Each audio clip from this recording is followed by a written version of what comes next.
Gempa bumi magnitudo 4,6 mengguncang Kabupaten Sukabumi, Jawa Barat pada Kamis 14 Desember 2023 pukul 6.35 waktu Indonesia Barat. Analisis data BMKG menyebutkan bahwa titik gempa berada di 6,76 lintang selatan, 106,53 bujur timur dengan kedalaman 5 km.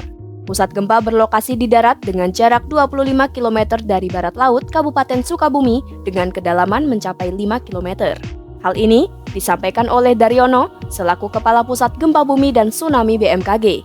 Hasil monitoring BMKG, gempa ini diakibatkan oleh aktivitas sesar aktif di lempeng bumi dan merupakan jenis gempa bumi dangkal. Daryono menjelaskan, lokasi tersebut memang belakangan sering mengalami gempa bumi sejak tanggal 6 Desember 2023. Hingga hari ini, sudah ada 50 kali gempa di lokasi yang berdekatan dengan titik gempa Sukabumi pada Kamis 14 Desember 2023.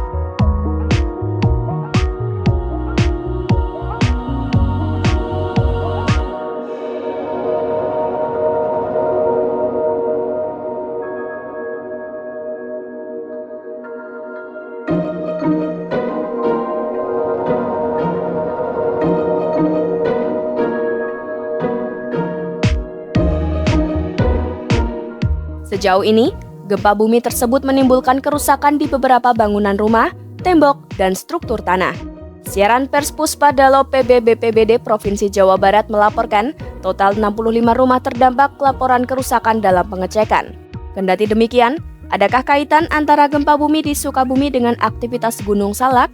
Dari hasil kajian BMKG, wilayah yang terdampak gempa tersebut adalah zona gempa swarm yang diduga berkaitan dengan gunung api. Terkait hal itu, Daryono mengatakan bahwa PVMBG lebih berwenang untuk menjelaskan soal aktivitas vulkanik gunung. Namun, Daryono menjelaskan bahwa zona gempa swarm memang sering terjadi gempa bumi kecil dengan frekuensi tinggi. Meski begitu, Daryono menegaskan bahwa di zona gempa swarm tidak akan terjadi gempa besar yang menonjol. Daryono mengungkapkan bahwa gempa di zona gempa swarm memiliki magnitudo 5 sebagai kekuatan terbesarnya. Karena berpusat di darat dan di kedalaman sangat dangkal, gempa Sukabumi magnitudo 4,6 dapat merusak banyak bangunan. Karakteristik swarm itu adalah gempa bumi kecil yang terjadi dengan frekuensi yang tinggi. Jadi kejadiannya itu banyak. Tetapi tidak ada yang menonjol sebagai gempa besar ya. Nah, sehingga yang patut diwaspadai itu justru di sini adalah aktivitas dengan guncangan yang sering itu akan menyebabkan yang tadinya kerusakan ringan itu akan berubah status menjadi kerusakan berat karena guncangan-guncangan yang terjadi itu akan memperparah bangunan. Pihaknya menekankan agar masyarakat waspada terhadap guncangan-guncangan kecil yang dapat merobohkan bangunan. Untuk itu, Daryono mengimbau agar rumah-rumah di zona gempa dibangun dengan struktur yang kuat.